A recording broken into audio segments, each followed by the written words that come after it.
effectivement, moi je me demandais que, bon, déjà il y a Hassan et d'autres camarades qui peuvent mieux parler des disparitions, de ce qui se passe quand ces migrants-là sont détenus, sont disparus, etc. Mais il y a aussi un autre type des disparitions qui se passent quand les migrants, même s'ils sont bien, ils sont arrivés à bon port, l'apparatus sécuritaire qui vise à les exclure plutôt qu'à les inclure, les invisibilise et les font disparaître entre les fissures de ces États qui ne veulent pas d'eux. Je parle évidemment des pays européens. Moi, c'est Maria Morato. Je suis chercheuse et activiste, militante pour les droits des migrants, des personnes migrantes, des MNA, mais pas que. Et je m'intéresse aux questions notamment de la place de la société civile dans ces luttes-là et à leur interaction avec l'État, donc notamment les politiques sécuritaires, comment elles ont un impact sur la façon dont la société civile peut ou pas faire son travail, des plaidoyers, bon, même pas des plaidoyers, mais des protections et des luttes pour les droits des personnes migrantes. Du coup, dans mon intervention d'aujourd'hui, je voulais surtout parler de la façon dont on comprend la disparition, parce que bien entendu, on parle d'une disparition qui est factuelle et réelle des personnes en route migratoire, mais il y a aussi une disparition politique et administrative qui a lieu, que ce soit en Europe, mais aussi dans des pays dits de transit comme le Maroc ou ailleurs au Maghreb ou ailleurs. Et en fait, pour moi, ce qui était intéressant de remarquer, c'est le fait que cette disparition, elle est faite à travers certains outils. C'est des outils sécuritaires, administratifs, ce sont des décisions, de la paperasse, des choses comme ça qui peut sembler anodin, qui peut sembler neutre, mais qui au contraire, ils sont bien chargés, ils portent des idées conçues sur qui est un migrant légitime, qui n'est pas légitime. Donc j'ai donné l'exemple par exemple des mineurs qui arrivent en France, où par exemple on a ce qui s'appelle le déni de minorité, et nous dans les cercles activistes on appelle ça la déminorisation. Donc c'est une zone grise qui est créée quand ces minoristes arrivent en France, même ceux qui ont des documents qui prouvent leur minorité. Ils ne vont pas être reconnus comme tels, ils vont être soumis à une évaluation. On va appliquer des critères complètement subjectifs, comme leur apparence physique, comme le fait que, par exemple, moi j'ai lu des rapports où il y avait écrit « ils ont regardé l'évaluateur trop droit dans les yeux, ça veut dire qu'ils sont majeurs ». Et au contraire, ils ont trop détourné leur regard, ça veut dire qu'ils mentent. Donc en fait ce sont des critères qui sont subjectifs et qui en fait ils sont aussi chargés des biais raciaux, parce que souvent ils vont parler des caractéristiques physiques des hommes dans leur majorité africains.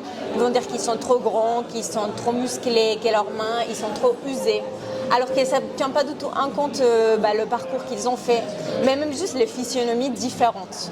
Donc pour moi, pourquoi il est important de parler de ce type de mécanismes, c'est parce que je crois vraiment que c'est en identifiant ces mécanismes-là qu'on est capable de les combattre. On a parlé également du coup comment combattre ces mécanismes-là, et je voulais parler de deux trucs. Donc d'un côté c'est l'autonomisation.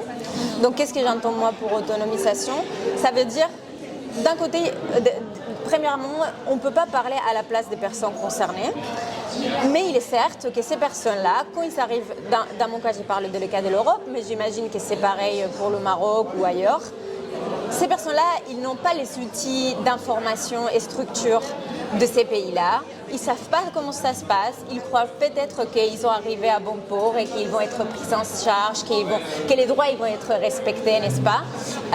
Et donc, du coup, quand ce n'est pas le cas, ils se retrouvent à la rue, ils ne savent pas quoi faire, dans des situations de détresse. Et on voit des dizaines de personnes qui de cette forme-là, ils meurent à la rue. Donc, du coup, pour nous, c'est une question d'autonomisation. Ça veut dire leur donner les outils-là pour qu'ils puissent prendre en main vraiment leur lutte et d'être à côté d'eux, pas devant eux, pas derrière eux, vraiment à côté, parce que pour nous c'est une question des droits humains, qui est un mot qui est utilisé un peu comme ça à droite à gauche, mais pour nous concrètement ça veut dire de pouvoir être d'égo à égo avec ces gens-là. Et que ce soit eux les décisionnaires de leur lutte.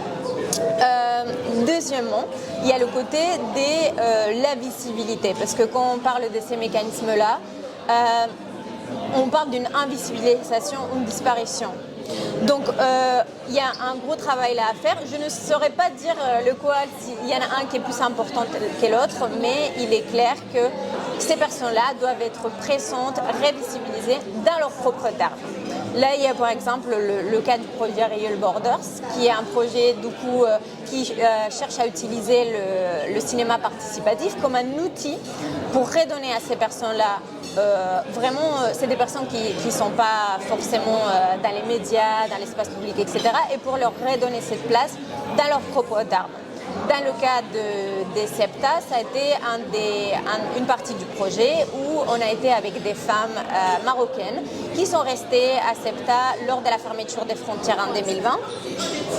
Et donc du coup, ce sont des femmes qui, lors de cours d'espagnol, du coup, on a intégré cette question du cinéma participatif pour qu'elles puissent raconter leurs histoires de la façon dont elles l'entendent et pour que ces films-là puissent être diffusés pour arriver à un plus grand public, pour qu'ils connaissent leurs histoires, mais aussi pour que ça serve comme un outil de dénonciation pour attirer l'attention, même au niveau des institutions européennes ou dans les cas ici du Maroc, même des institutions nationales.